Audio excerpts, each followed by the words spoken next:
يا عم ما تبقى بتابع فوده وتقول ازاي اجيب رماله، ازاي نعمل رماله. تعالى بقى كده، رحت جبت علبه التونه وغسلتها كويس، صبنتها طبعا، وبدات كده امسحها من الزيوت اللي فيها، لان بيبقى فيها زيوت كتير وبيبقى فيها ميه وبتاع عشان انا غسلتها. ففجاه قمت منضفها كده وبدات اتاكد ان ما فيهاش ولا نقطه ميه.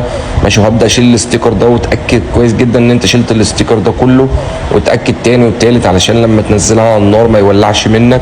بس فجاه شلت الاستيكر كله وبدات ان انا انضف فيه بقى، لانه بقى في حتت كده ملزوقه، وبدات امسحها تاني. رجعت امسحها تاني كويس، ورحت بقى عند واحد بتاع موان وجبت منه شويه رمل، عشان لازم اتاكد ان هم نضاف، يعني ما تجيبش رمل من الشارع عشان ما يبقاش ريحته وحشه.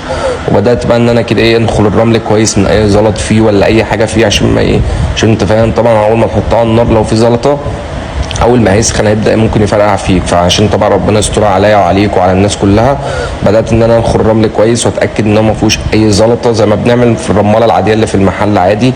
بدات انخله بقى كده وهبدا ان انا انخله، هملى الرماله عامه لثلاث ارباعها، يعني مش هملاها كلها عشان اسيب مسافه للكنكه تاخد براح فيها، وتبدا ان انت تحط الكنكه بتاعتك فيها. ماشي، وبعد ما نخلت الرمل اتاكدت تاني برضك ان هو ما فيهوش اي شوايب ولا اي حاجه.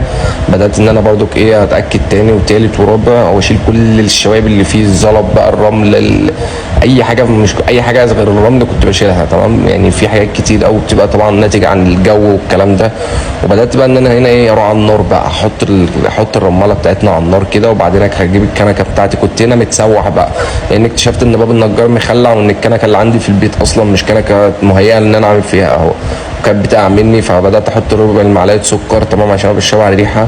وهنا كان معايا خلطه كنت بكتشفها كده، كانت عباره عن برازيلي بيورو، تمام، وجبت معاها الجوتومالي، كنت مسميها 61 عشان كنت لسه بعمل تيست عليها. وبدات احط بقى، فهنا كانت امي داخله بقى وقالت لي ربنا يستر عليك يا ابني، انت ايه ده؟ لقيتني متسوح، فقررت تصور ايدي، ما عجبتش الكنكه، صورت ايدي بس، لاني لما مسكتها الموبايل قعدت احاول افهمها ازاي تصور، لان طبعا امي ولا لافه النت ولا الكلام ده.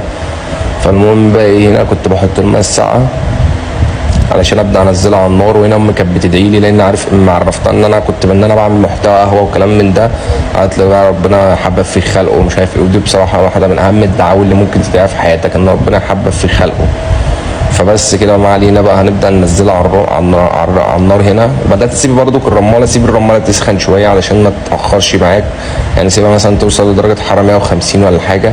وهنا طبعا انا كنت عايز اغلي القهوه، لان كنت لسه صاحي ومعدتي بصراحه بايظه، فما كنتش عايز اشرب قهوه بوشي خالص.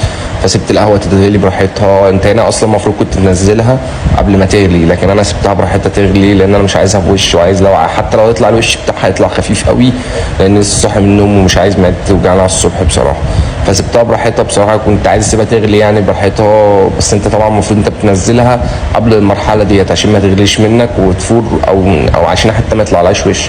لكن انا ما كنتش يفرق مع الوش، وبالذات ان انا كنت عاملها من الجوتومالي والبرازيلي البيرو، فمش فارق معايا الوش قوي، لان انا كنت عايز تركيز اكتر بس. وبدات هنا بقى ان انا سبتها لما تغليت خالص، وبدات ان انا انزلها.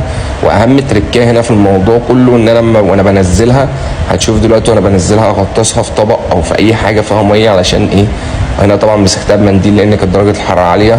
هغطسها بقى هنا في في الطبق، علشان لو في اي رمل في اي حاجه.